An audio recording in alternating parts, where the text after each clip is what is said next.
이번 시간에는 기초물리 12장을 자기장과 자기력으로 한번 구성을 해봤습니다. 그리고 그 내용은 이제 전류가 만드는 자기장에서 이제 가장 중요한 게 이제 앙페르 법칙이라는 건데, 앙페르 법칙에 대해서 좀 설명을 하고, 그다음에 뭐 자기장 속에서 전하가 받는 힘, 자기장 속에서 전류가 받는 힘, 그리고 이제 자기력에 대한 응용 부분을 좀 추가를 할까 합니다. 그래서 오늘은 전류가 만드는 자기장, 앙페르 법칙에 대해서 좀 공부하도록 하겠습니다. 먼저 우리가 가장 심플한 거는 우리가 이제 지금 보면 막대 자석이 있는데 두 개가 왼쪽에 있는 그림은 이제 S극하고 S극, 우리가 철가루를 뿌려놓고 이제 S극하고 S극을 붙여놓으면 이렇게 철가루가 서로 밀쳐냅니다. 그래서 같은 극끼리는 밀쳐내고 N극하고 S극을 가깝게 놓으면 서로 이제 당기려고 하고, 그래서 철가루의 모양이 좀 S극하고 같은 극끼리 밀쳐내는 모양, 서로 다른 극끼리 잡아당기는 모양이 좀 다르죠. 이렇게 우리가 자기력이라고 하는 거, 영어로는 이제 magnetic force다 이렇게 얘기하는데, 자기력은 자석과 자석 또는 자석과 쇠붙이 사이에 작용하는 힘을 우리가 자기력이다 보통 이렇게 정의를 하죠.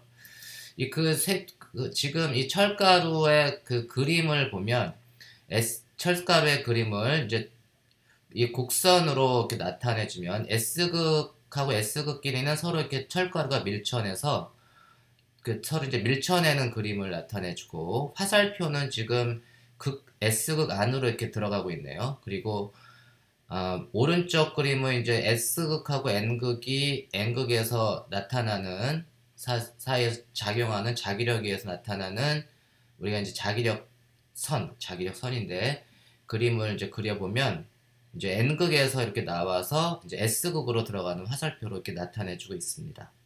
이제 철가루의 모양을 이제 좀 곡선으로 나타내주면 이러한 형태로 이제 나타나게 됩니다.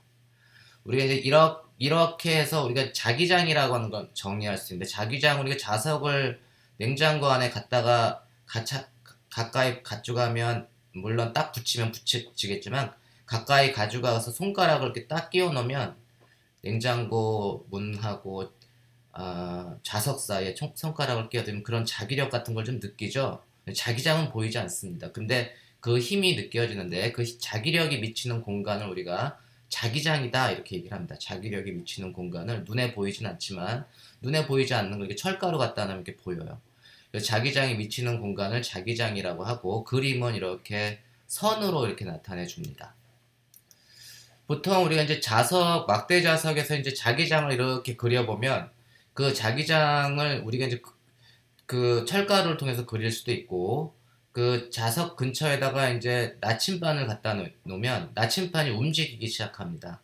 그래서 지금 보면 나침판에 이제 N극, 빨갛게 칠해진 부분이 N극이고, 이제 그렇지 않은 부분이 S극인데, 그 나침판을 그 자석 근처에다 갖다 대면 이제 자석이 만드는 자기장이 우리 눈에 보이진 않지만 이렇게 형성될 거고, 우리가 그걸 이제 그림으로 나타내면 이런 식으로 N극에서 이렇게 나와서 S극으로 이렇게 들어가는 방향으로 형성이 될 테고, 자기장이 어떤 식으로 돼 있나 그걸 알려면 그 나침반을 촘촘히 옆에다 갖다 놓으면 됩니다. 그러면 이제 N극이 자기장의 화살표를 따라서, 자기장은 N극에서 나와서 S극으로 이렇게 들어가는데, 이게 화살표를 따라서 N극의 방향이 이렇게 N극이 정렬이 됩니다.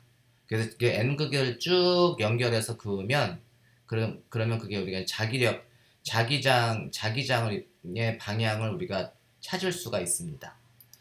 그래서 이게 여러 개의 자석을 이렇게 갖다 놓으면, 그 나침판의 N극은 자석의 N극하고 서로 밀쳐내고, 나침판의 N극이 자석의 S극하고 서로 가까워지려고 하죠. 그래서 이렇게 빨간 곡선을 따라서, 빨간 나침판 바늘을 따라서 쭉 움직이게 되면, 그러면 이렇게 자기장이 이렇게 그려진다는 것을 우리가 알 수가 있습니다.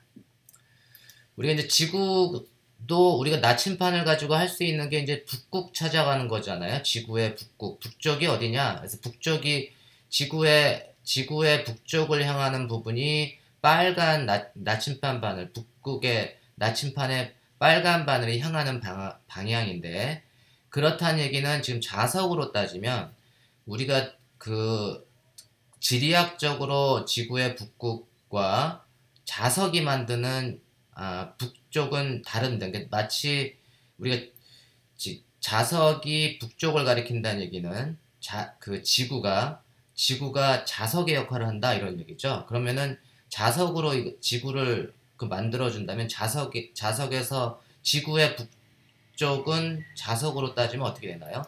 자석으로 따지면 S극에 해당되겠죠. 그래서 지구의 북쪽은 지리학적으로는 북쪽이지만 그 자기력으로 따지면 남쪽에 해당됩니다. S극에 해당됩니다. 그래서 S극을 향해서 우리 나침판의 그 북쪽 바늘이 빨간 바늘이 S극을 향해서 가니까 실질적으로 지구의 북쪽은 나침판 자석으로 따지면 S극에 해당된다라고 하는 걸 여러분들이 이해할 수 있을 겁니다. 이 그림은 이제 웨스테르라는 그 덴마크 한스 크리스찬 웨스테르인데 덴마크 과학자인데, 웨스테르가 우연하게 도선에 전류를 흘려보내고 그 주변에 나침판을 갖다 냈더니 나침판 바늘이 막 움직이는 거예요. 그래서 자석도 아닌데 전류만 흘렸는데 나침바늘이 막 움직인다고 봤으니 얼마나 놀랬겠어요. 그래서 전류의 방향에 따라서 전류가 이제 막 그 왼쪽으로 갈 때, 전류가 오른쪽으로 갈 때에 따라서 나침반 바늘이 막 움직이니까 우리 전류가 자기장을 만드네 라는 걸 발견한 사람이 바로 웨스테르입니다. 웨르스테드인데, 이 웨르스테드에서 보면 전류가 자기장을 만든다는 얘기는 이제 전류가 자석의 역할을 한다 이런 얘기죠. 실질적으로 도선에 전류를 위쪽 방향으로 이렇게 보내면 오른손 전류가 향하는 방향을 엄지손가락 방향, 그리고 그 도선을 감싸지는 오른손으로 감싸지는 방향이 자기장의 이렇게 방향입니다. 그래서 이런 식으로 도선에 전류가 흐르면 주변에 이제 자기장이 형성되고, 거기에다가 이제 나침판을 딱 갖다 대니까 당연히 나침판은 자기장을 따라서 나침판의 북극이 이렇게 정렬이 이렇게 되는 겁니다. 그래서 이렇게 해서 도선에서 전류가 흐르면 자기장을 만든다는 것을 발견한 사람이 웨르스테드고, 우리가 자기장의 세기를 보면 자기장의 세기는 전류를 많이 흘려주면, 도선에 전류를 많이 흘려주면 자기장의 세기가 뭐 세지겠죠. 그건 뭐 우리가 직관적으로 좀 알 수도 있는데, 그 다음에 도선으로부터 지금 좀 멀리 알만큼 떨어져 있는 데서의 자기장을 계산을 해보면 도선에서부터 멀리 떨어질수록 자기장의 세기가 커질까요? 작아질까요? 도선에서 가까이 있을수록 자기장의 세기가 좀 크고, 도선에서 멀리 떨어질수록 자기장의 세기가 좀 줄어듭니다. 그러니까 자기장의 세기는 전류의 세기에 비례하지만 거리에는 반비례합니다. 거리에는 반비례한다는 걸 알 수가 있고, 따라서 우리가 이제 두 식으로부터 자기장의 세기는 거리에는 전류의 세기는 비례하고 거리에는 반비례한다 라고 하는 비례 관계식을 알 수가 있습니다. 이때 이제 비례상수를 포함하면 비례상수가 이제 2파이 분의 뮤 지로라고 하는 게 이제 비례상수인데, 자기장의 단위는 테슬라입니다. 그리고 우리가 이제 뮤 지로라고 하는 걸 우리가 진공의 투자율이다 이렇게 얘기하는데, 뮤 지로 값은 4파이 곱하기 10의 마이너스 7승, 그리고 뮤 지로의 단위는 왼쪽에 이제 자기장의 단위가 테슬라, 그 다음에 거리가 있으니까 이쪽 좌변으로 이동하면 테슬라 미터 나누기 전류의 단위 암페어. 그래서 진공의 투자율은 단위가 테슬라 메타 퍼 암페어 이렇게 됩니다. 그래서 진공 투자율의 값은 4파이 곱하기 10의 마이너스 7승 테슬라 메타 퍼 암페어 이렇게 됩니다. 도선이 만드는 자기장 주변에서 자기장의 세기는 2파이분의 뮤지로 R분의 R 이렇게 나옵니다. 이제 앙페르 법칙은 전류가 만드는 자기장에 관련되는 법칙인데, 이 전류가 이제 대칭적으로 분포되어 있는 경우, 이제 앙페르는 프랑스 사람입니다. 안드레 마리 암페어. 영어로는 이제 암페어라고 하는데, 이제 도선의 전류 I가 이렇게 흐를 때 도선으로부터 R만큼 떨어진 지점에서의 자기장의 세기를 구하면 이제 우리가 아까 어떻게 됐죠? 2파이분의 뮤제로 R분의 I 이렇게 되는데 요 지금 도선 주변으로 이제 곡선을 하나 원으로 만든 패곡선을 하나 만들었습니다. 이 패곡선을 반지름이 R인 패곡선을 만들고 이 곡선을 이제 앙페르 곡선이라고 하는데 앙페르 곡선을 따라서 자기장이 형성이 되겠죠. 자기장은 어떤 방향? 오른손 법칙을 따르니까 이쪽 방향으로 이제 지금 반시계 방향으로 이렇게 돌게 될 겁니다. 그리고 자기장의 세기는 일정하고 그 값은 2파이분의 뮤제로 R분의 I. 자기장은 벡터량입니다. 그래서 자기장은 항상 이렇게 접선 방향으로 쭉 이렇게 가게 되는 거죠. 앙페르 곡선이 원인 경우에 우리가 이때 패곡선을 따라가는 자기장을 패곡선을 따라서 자기장이 쭉 이제 자기장의 방향이 이렇게 형성이 되는데 이 패곡선을 따라서 자기장을 선적분을 해주면 그 값이 어떻게 되느냐? 선적분이라고 하는 거는 B.dl 그러니까 자기장을 따라서 패곡선을 따라서 선적분 이 패곡선을 따라서 선적분을 시켜주고 이 dl이라고 하는 거는 그 미소 라인 엘리먼트 선분 요소입니다. 선분 요소도 당연히 원의 접선 방향으로 이렇게 형성이 되겠죠. 자기장의 방향도 접선 방향. 이 선분 요소 dl이라고 하는 방향도 선분 요소도 항상 그 원의 접선 방향이니까 자기장과 그 선분 요소는 같은 방향이죠. 그래서 스칼라 곱을 해주는데 이 경우는 같은 방향이니까 코사인 0도 이렇게 되겠네요. 그래서 얘는 b 곱하기 인티그랄 dl 이렇게 됩니다. 그래서 b 둘 사이에 이제 사이각을 코사인 0도니까 그리고 이제 dl을 다 적분을 해주면 이거 원을 적분을 해주면 그게 어떻게 되는 거죠? 원호의 길이죠. 뭐 전체 원호의 길이는 2파이 r 이렇게 되겠네요. 그래서 b 곱하기 2파이 r 이걸 자기장을 따라 패곡선을 따라서 자기장을 선적분해주면 그게 이제 자기장의 세기 곱하기 2파이 r이 되는데 우리 때 자기장의 세기는 2파이분의 뮤제로 R분의 I라고 했으니까 그걸 대입을 해주면 2파이 R은 서로 캔슬이 되고 남는 건 뭐냐면 뮤0 진공의 투자율 곱하기 전류의 세기만 남습니다. 그래서 패곡선을 따라서 이제 자기장을 선적분을 해주면 그 선적분은 누가 원인이 되냐 하면 이제 전류에 비례한다. 라는 걸 알 수가 있습니다. 근데 이제 앙페르 곡선을 이렇게 꼭 저기 원으로 만들지 않고 임의의 곡선으로 우리가 만들어 줄 수도 있어요. 이렇게 임의의 곡선으로 이제 못생긴 곡선을 만들어 줄 수 있는데 이 경우에는 이 패곡선을 따르는 선분 요소하고 자기장은 항상 원의 접선 방향이잖아요. 자기장은 항상 앙페르 법칙이 이제 원의 접선 방향으로 형성이 되는데 패곡선이 이렇게 원을 만들어주면 항상 자기장의 방향과 선분 요소의 방향은 같은 방향이 되지만 패곡선을 이렇게 임의의 울퉁불퉁한 패곡선을 만들어주면 꼭 저기 접선 이 단위 선분 요소하고 자기장의 방향이 꼭 저기 일치하지가 않습니다. 그죠? 당연히 그렇겠죠. 자기장은 항상 원의 접선 방향으로 형성이 되기 때문에 그래서 이렇게 앵글이 생길 텐데 그럼에도 불구하고 이제 B.dl을 하면 얘가 항상 얘처럼 나란하지가 않아 가지고 B하고 dl이 나란하지가 않아서 요놈은 이제 그 모든 선분 요소를 각각을 다 이제 스칼라 프로덕트를 해줘야 되겠죠. 좀 복잡해지겠네요. 근데 결과는 어떻게 될까요? 결과는 변함없이 뮤제로 i가 나와야 됩니다. 왜냐면 패곡선을 따라서 자기장을 다 적분을 해주면 선적분을 다 해주면 그 결과는 항상 전류의 세기에 비례해야 되기 때문에 결과는 항상 전류의 세기에 비례하는 결과가 나오게 됩니다.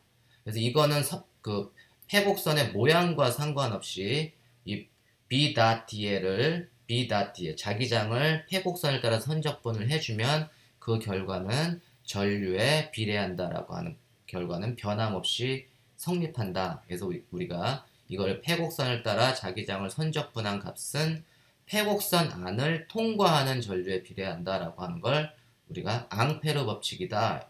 전류에 대한 앙페르 법칙이다. 이렇게 얘기를 합니다. 그래서 전류에 대한 앙페르 법칙이 항상 뭐 요 법칙이 성립하는데 굳이 제가 이렇게 여러분들이 못생긴 어렵게 그냥 기하학적으로 계산하기도 어려운 이러한 폐곡선, 울퉁불퉁한 폐곡선을 억지로 일부러 만들 필요, 사서 고생할 필요 없잖아요. 이렇게 깔끔하게 원으로 이렇게 앙페르 곡선, 대칭적인 걸로 만들어주면 우리가 이제 B.dl, 앙페르 법칙을 우리가 통해서 자기장의 세기 혹은 전류의 세기를 계산하는데 편리합니다. 이해하셨나요? 그리고 지금 제가 이제 이 경우는 이제 전류가 직선 도선의 전류가 하나만 흐르는 경우에 대해서는 그 앙페르 법칙을 얘기를 했지만 이 폐곡선 안에 전류가 여러 개가 들어있는 경우, 지금 이 경우는 두 개가 들어가 있네요. 하나는 폐곡선을 통해서 위쪽으로 흐르는 전류 I1, 또 다른 하나는 폐곡선에 대해서 안쪽에서 아랫방향으로 흐르는 전류, 그래서 마이너스 I2 이렇게 나타내 줬는데, 이제 이게 규약입니다. 폐곡선에 대해서 지금 오른손을 따라서 이제 폐곡선을 긋고 그게 자기장의 방향이라고 하면 되고, 그럴 경우에 위쪽으로 흐르는 전류를 플러스 전류라고 하면 아래쪽으로 흐르는 전류는 마이너스 전류, 부호가 반대가 돼야 되겠죠. 그런 경우에 이제 폐곡선 안에 전체 전류를 계산을 해주면 폐곡선 안에 전체 전류를 제가 ENC 이렇게 썼습니다. 폐곡선 안에 있는 전체 전류.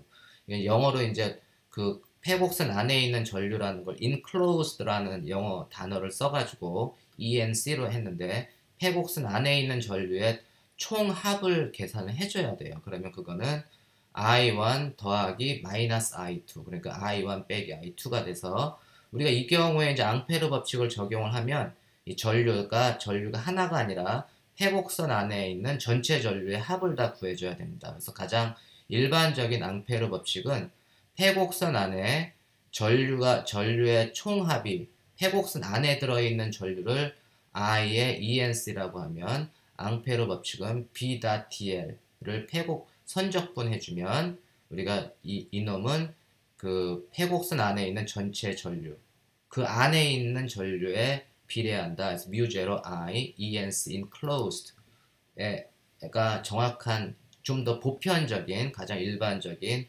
앙페르 법칙입니다. 이해하셨나요? 그러면 우리가 이제 반지름이 R인 원형 단면적을 갖는 긴 도선, 그러니까 도선이 있는, 도선의 전류가 이렇게 흐르고 있습니다. 그리고 요 도선은 원형으로 돼 있고 원형 단면적을 가지고 있고 요 놈의 반지름이 라지 R이에요. 이랬을 때 도선의 중심으로부터 도선 바깥에 있는 위치 R만큼 떨어진 지점에서의 자기장은 우리가 이미 구했죠. 앙페르 법칙을 통해서. 그리고 도선의 바깥에 있는 자기장의 세기는 2파이 R에 μ0 R분의 R 이렇게 된다는 걸 우리가 지금 배웠습니다. 근데 이제 도선이 좀 굵어가지고 도선 안에도 이제 전류가 흐르게 되는데, 도선 안에 있는 걸 위에서 보면 이제 반지름이 라지 R인데 R이고, 그 안에서도 이제 전체적인 전류의 합이 그 I라는 거고, 이 전체 전류에 다 합쳐가지고 도선 안에 통으로 흐르는 전류의 총합이 I이니까 그 안에는 이제 단면적도 있고 하니까, 예를 들면 요 도선 안에서 흐르는 전류, 얘는 이제 전류가 지금 그 화면에 대해서 나오는 방향이다라는 거를 이제 점으로 나타냈습니다. 전류의 방향을. 그랬을 때 이 도선 안에 스몰 r을 놓으면, 스몰 r이 지금은 라지 r보다 큰 경우, 그러니까 도선 바깥에서의 자기장인데 도선 안에서의 자기장은 어떻게 되겠는가? 도선 안에서의 자기장도 2파이분의 μ0 R분의 I인가? 계산을 하려면 이제 앙페르 법칙을 적용하면 되겠죠?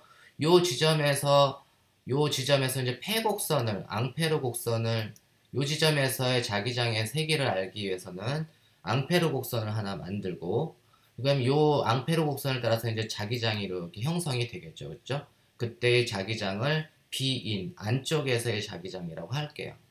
그러면 이때도 이제 앙페르 법칙을 적용을 하면 dl도 이제 원으로 앙페르 곡선을 잡았으니까 우리가 이제 같은 방향이 될 테고, 요 패곡선을 따라서 자기장을 선적분을 하면 b.dl이 될 테고, 자기장의 방향과 dl의 방향이 항상 같은 방향이니까 얘는 이놈은 당연히 이제 뮤 제로, 그리고 이때 전류는 뭐냐면 요 앙페르 곡선 안에 있는 전류, 앙페르 곡선 패곡선 안에 흐르는 전류를 I enclosed ENC라고 했어요. 그러니까 전체 다 흐르는 전류는 I지만 요 앙페르 점선 안에 흐르는 전류는 전체 전류보단 작겠죠, I보다. 그래서 그게 이제 IENC고, 요 좌변은 제가 조그맣게 얘기했지만 B인 자기장의 방향과 이 라인 엘리멘트 선분 요소의 방향이 항상 같은 방향이기 때문에 코사인 0도가 되고, 요 DL은 이제 적분해주면 어떻게 되죠? 2파이 R이 되겠죠. 뭐 B인 곱하기 2파이 R은 뮤제로 IENC가 되니까 당연히 요 안쪽에서의 자기장의 세기는 2파이분의 뮤제로 R분의 이 IENC, 요 앙페르 곡선 안쪽에서 흐르는 R자 전류. 근데 이 IENC는 어떻게 계산하나요? I하고 IENC의 차이는 어떻게 되죠? 전류가 이제 균일하게 단면을 통해서 균일하게 흐르면, 전류가 균일하게 흐르면 단면적 파이 R 제곱 전체 단면적을 통과하는 전류, 그건 전류 밀도라고 하는데, 밀도가 항상 일정해요. 파이 R 제곱분의 I는 요 작은 원을 통과하는 전류, 작은 원의 단면을 통과하는 전체 전류하고 같을 거다. 왜냐면 밀도는 같으니까. 이게 이제 전류 밀도가 같다는 조건으로부터 나온 겁니다. 그래서 IENC는 I 전체 전류 곱하기 라지 R 제곱분의 스몰 R 제곱, 그렇겠죠? 그래서 이제 스몰 R이 라지 R이 딱 되면 전체 전류가 I가 된다, 이런 얘기입니다. 그래서 이 경우에 이제 IENC를 여기다 대입을 해주면 분자의 R이 제곱이 있고 분모의 R 하나가 있으니까 전체적으로 이 안에서 그 원형 단면적을 갖는 직선도선 안에서의 자기장의 세기는 요거 이제 상수가 되고 R에 비례, 스몰 R에 비례합니다. 반면에 바깥에서는 R분의 1에 비례하는 자기장이 형성된다. 그래서 안쪽에서의 자기장과 바깥에서의 자기장의 세기가 다르다라는 걸 여러분들이 아시기 바랍니다. 이해하셨죠? 그러면 우리가 이제 그 직선도선이 아니고 이번에 이제 직선도선을 싹 구부려가지고 원형도선을 만들었어. 원형도선을 만들어서 전류를 이렇게 지금 반시계 방향으로 흐르게 되면 항상 전류가 흐르는 방향으로 엄지손가락을 갖다 대고 그 도선을 이렇게 감싸지면 그 감싸진 이 나머지 손가락이 만드는 방향이 자기장의 방향입니다. 그죠? 그래서 우리가 그 원형 도선에 흐르는 전류가 이렇게 반시계 방향으로 흐르게 되면, 그러면 항상 전류의 방향을 엄지손가락, 나머지 손가락이 접는 방향이 자기장의 방향이니까 원형 도선의 안쪽에서는 지금 그림과 같이 이제 위쪽으로 향하는 자기장이 형성되고, 바깥에서는 이렇게 이제 원형으로 이렇게 돌아오는 자기장이 이렇게 형성이 되게 됩니다. 이해하셨죠? 자기장이 어떻게 형성이 되는지. 근데 이제 이 원형 도선을 하나만 있는 게 아니고 여러 겹 촘촘하게 이렇게 촘촘하게 감은 걸 우리가 코일이라고 얘기를 하고, 솔레노이드, 그게 바로 이제 솔레노입니다. 코일을 여러 겹 겹쳐가지고 만든 걸 우리가 이제 솔레노이드, 코일은 이제 재료니까. 그래서 원형 도선이 아니고 하나의 원형 도선이 아니고 여러 개를 겹쳐서 전류를 이렇게 흐르게 하면, 이렇게 겹쳐진 여러 개가 겹쳐진 도선을 우리가 솔레노이드라고 하고, 이 솔레노이드를 이제 단면을 딱 자르면 얘가 전류가 지금 이제 위쪽에서 전류가 이렇게 흘러서 이제 아래쪽으로 이렇게 들어가는, 이제 솔레노이드가 이렇게 감겨져 있는 거예요. 그래서 위에서 전류가 흘러서 나와서 이제 아래쪽으로 이렇게 들어가고 다시 위에서 나와서 아래쪽으로, 이런 식으로 전류가 흐르게 됩니다. 이렇게 되면은 이제 자기장은 솔레노이드 안쪽에서는 지금 이렇게 오른쪽으로 이렇게 쭉 진행하는 자기장이 생기게 되겠고, 바깥에서는 이제 바깥으로 이렇게 도는, 바깥으로 이렇게 도는 자기장이 형성이 되게 될 겁니다. 이 지금 솔레노이드의 모양은 단면 모양을 이해하셨죠? 이거는 뭐하고 마치 같죠? 마치 이 솔레노이드의 단면을 보면 얘는 마치 자석이 막대 자석이 이제 그 N극에서 자기장이 나와서 이렇게 S극으로 이렇게 S극으로 들어가는 이 막대 자석의 솔레노이드하고 형태가 거의 비슷합니다. 솔레노이드에서의 자기장은. 그렇죠? 그 우리가 이제 솔레노이드를 의 단면을 이렇게 딱 자르면 솔레노이드의 이제 단면을 딱 자르면 아까 지금 얘기했지만 요 점은 전류가 나와서 요 크로스 십자가로 이제 들어가는 거예요. 점에서 나와서 십자가로 이렇게 들어가는 촘촘하게 감았기 때문에 지금 이런 식으로 이제 들어가게 되고 그 다음에 이제 솔레노이드가 이 경우는 이제 지금 몇 개예요? 듬성듬성 하나 둘 셋 넷 다섯 개를 했지만 무지무지 촘촘하게 해서 아주 긴 그 무한대의 솔레노이드로 여러분들이 생각을 하시면 무한대의 솔레노이드를 생각하시면 자기장이 이제 안쪽에서만 쭉 일정하게 균일하게 쭉 생기고 바깥에서는 솔레노이드를 무한대로 보내니까 바깥에서는 전기장이 없습니다. 그게 바로 무한 솔레노이드의 특징입니다. 그래서 바깥에서는 전기장이 없고 안쪽에서만 전기장이 이렇게 균일하게 나타내주게 하려면 솔레노이드를 무지무지 길게 무한히 길게 해주면 돼요. 그랬을 때 우리가 이제 이 솔레노이드의 안에서의 자기장의 세기를 내가 계산을 하려면 이제 앙페르 법칙을 적용하면 되는데 그 앙페르 곡선을 이 경우에는 이제 대칭적으로 한 게 이제 직사각형을 이렇게 만들었습니다. 앙페르 곡선을 직사각형으로 만들어서 자기장이 이제 앙페르 곡선을 따라서 이제 가는 거를 이제 선적분을 해주면 되겠죠. 이 경우에 앙페르 곡선은 원이 아니고 이제 직사각형으로 만들었는데 이제 앙페르 법칙을 적용을 하면 B.dl은 뮤제로 ENC 뮤제로하고 이 지금 그 앙페르 곡선이 안에 있는 앙페르 곡선의 안에 있는 전류가 IENC죠. 요 점들이 되겠네요.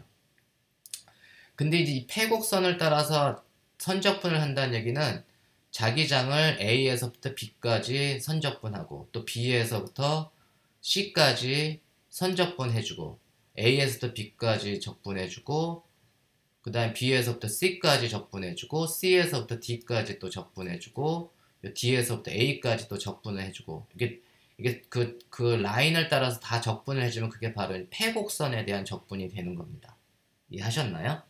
그러면은 먼저 볼까요? 요 A에서부터 B까지 가는 선적분을 보면 이 경우에 자기장의 방향과 선적분의 선분 요소의 방향 그 라인 엘리먼트 선분 요소의 방향이 같은 방향이죠. 그러니까 얘는 자기장은 균일하다고 했으니까 안에서는 B 곱하기 BDL은 같은 방향이고 코사인형 DL을 A에서부터 B까지 적분해주면 얼마가 되죠? 요 길이가 되겠네. A하고 B 사이의 길이. 그거를 지금 H라고 했네요. 그래서 BDL은 A에서부터 B까지의 거리는 그냥 B 곱하기 H 요 길이만 해주면 돼요. 같은 방향, 자기장의 방향과 라인 엘리먼트, 선분 요소의 방향이 같은 방향이니까. 그 다음에 이제 B하고 C 선분을 따라서 자기장은 B하고 C를 따라가는 자기장 성분이 있습니까? 그런 건 없죠. 항상 수직하죠. 그러니까 B.dl을 해주면 BDL 코사인 90도. 코사인 90도는 0인가요? 아, 0이네요. 그러니까 여기는 0이고 BC는 0이고 여기하고 자기장의 성분이 코사인 90이니까 두 번째 거는 0이고 그 다음 C에서부터 D까지는 이 바깥에서는 자기장이 자체가 없죠. 자기장이 없으니까 얘는 그냥 0이 되겠네요. 바깥에 자기장이 없으니까 C에서부터 D까지도 0이고 그 다음에 D에서부터 A까지 적분을 해줘야 되는데 요만큼은 자기장 성분이 있긴 하지만 DL의 방향하고 자기장의 방향이 역시 수직이라서 요것도 기여를 안 합니다. 그죠? 그래서 적분에 기여를 안 해가지고 요 놈을 다 선적분을 해주면 요 부분에서만 기여를 하네요. 그래서 그 값이 BH가 되고 BH는 뮤제로 I ENC가 됩니다. 그죠? 그러면은 요 지금 앙페르의 곡선, 앙페르 곡선 안에 있는 전류는 요거를 계산을 해주면 되잖아요. 그러니까 전체 그 전체 전류를 계산을 하기 전에 우리가 이제 이게 스몰 n을 단위 길이당 솔레노이드의 가문수, 단위 길이당 가문수를 n이라고 이렇게 두면 요 안에 요 지금 앙페르 곡선 안에 흐르는 전류는 전체 전류가 I라고 하면 이제 한 가닥에 흐르는 전류를 I라고 할게요. 이 한 가닥에 흐르는 전류가 I면 이게 이제 I 곱하기 이 가닥수를 다 곱해줘야 되는데 그 가닥수는 요 단위 길이당 가문수가 1m에 n번이 감겼으면 요 h라고 하는 미터에는 몇 번이 감겼냐면 nh가 감겼겠죠. 1m당 단위 길이당 가문수가 스몰 n이면 h라고 하는 길이에는 몇 번이 감겼냐면 nh가 감긴 건 당연하겠죠. 그래서 그 다음에 한 도선에 흐르는 전류가 I고 NH만큼의 도선이 존재하니까 NH 곱하기 I를 해줘야지 요 전체 앙페르 곡선 안에 흐르는 전류가 됩니다. 그래서 IENC는 I 곱하기 NH가 되고 양변에 이제 BH가 좌변에 있고 그 NH가 우변에 있으니까 그때 자기장의 세기는 N은 이제 H는 상관없겠네요. 그래서 이때 솔레노이드 안쪽에 무한 솔레노이드 안쪽에서 흐르는 안쪽에서의 자기장의 세기는 도선의 가문수 단위 길이당 가문수 곱하기 그 도선에 흐르는 전류, 도선 한 가닥에 흐르는 전류 곱하기 전체 단위 길이당 가문수 NI에 비례합니다. 이해하셨나요? 그래서 이 솔레노이드 안쪽에서는 일정한 자기장이 형성되는데 그 자기장의 세기는 μ0 곱하기 스몰 ni 단위 길이당 가문수 곱하기 한 가닥에 흐르는 전류 이렇게 이제 이해하시면 됩니다. 이해하셨죠? 그리고 우리가 이제 솔레노이드를 이렇게 서로 처음과 끝을 만나게 하면 이렇게 도너츠 모양이 됩니다. 이렇게 도너츠 모양이 되는 걸 우리가 토로이드다 이렇게 얘기합니다. 도너츠 모양이 되면 이제 토로이드가 되는데 이 토로이드를 갖다가 위에서 이게 딱 찍으면 전류가 이제 이렇게 이제 흘러가면서 막 감기면서 이제 가겠죠. 이 도너츠 안쪽 이걸 따라서 가면서 그래서 위쪽에서 이렇게 보면 바깥에서 이제 전류가 이렇게 이제 흘러서 이렇게 바깥에서 흘러서 이게 지금 안쪽으로 바깥에서 흘러서 이제 안쪽으로 이게 너무 이게 단면이 좀 있어야 된다. 단면이 안 보이는데 바깥에서 흘러서 안쪽으로 들어가고 이렇게 감겨서 계속 이렇게 들어가는 바깥에서는 나오는 방향 안에서는 들어가는 방향입니다. 이해하셨죠? 이렇게 감겨가지고 이렇게 감겨서 가는 방향인데 그러면 이때 그 지금 자기장은 솔레노이드 안쪽을 따라서 간다고 해서 그놈을 그냥 그 도너츠 모양으로 만들었으니까 전류는 이렇게 흐르고 그래서 오른손 법칙 전류가 흐르는 방향으로 엄지손가락 그리고 도선을 감싸주면 얘가 흐르는 얘의 방향이 자기장의 방향이니까 자기장의 방향은 지금 초록선으로 이렇게 한 거예요. 자기장은 지금 안에서 토로이드 안에 갇혀가지고 빙글빙글 이렇게 돌고 있는 거예요. 이렇게 빙글빙글 자기장은 이런 식으로 자기장의 방향이 이렇게 만들어진 겁니다. 그러면 이제 이 자기장의 세기 안에 있는 자기장의 세기를 계산하려면 당연히 암페어 법칙을 쓰면 되겠죠. 그래서 앙페르 곡선, 폐곡선을 지금 오렌지 주황색으로 이렇게 폐곡선을 만들었는데 이 폐곡선의 접선 방향으로 자기장이 계속 형성이 되고 이 접선 방향의 그 라인 엘리먼트하고 자기장의 방향이 이제 원이니까 대칭이니까 같은 방향이 되겠죠. 그래서 이 경우도 우리가 앙페르 법칙을 적용하면 금방 풀 수 있습니다. 그리고 이때 이제 도선의 전체 가문수, 이 토로이드의 전체 가문수를 라주엔이라고 제가 둘게요. 그러면 이제 앙페르 법칙을 적용을 하면 B.dl을 선적분해주면 μ0에 그리고 이제 앙페르 곡선 안에 있는 전류.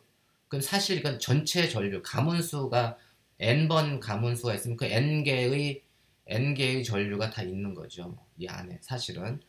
그러면 이제 그 좌변을 먼저 계산해주면 좌변은 자기장의 세기 곱하기 요 앙페르 곡선의 원호의 길이 이게 이제 2파이r은 뮤 제로 IENC인데 요 IENC는 뭐냐면 도선의 앙페르 곡선 안에 있는 모든 전류를 다 포함해야 된다 그랬죠. 그리고 지금 한 가닥에 흐르는 전류를 스몰 i라고 그냥 뒀어요. 한 가닥에 요 지금 그 고리 한 가닥에 흐르는 전류가 스몰 i면 전체 지금 앙페르 곡선 얘는 뭐냐면 n 개의 가닥이니까 n 곱하기 스몰 i가 되겠죠. 그래서 뮤 G로 스몰 i의 전체 가문수 n 이렇게 됩니다.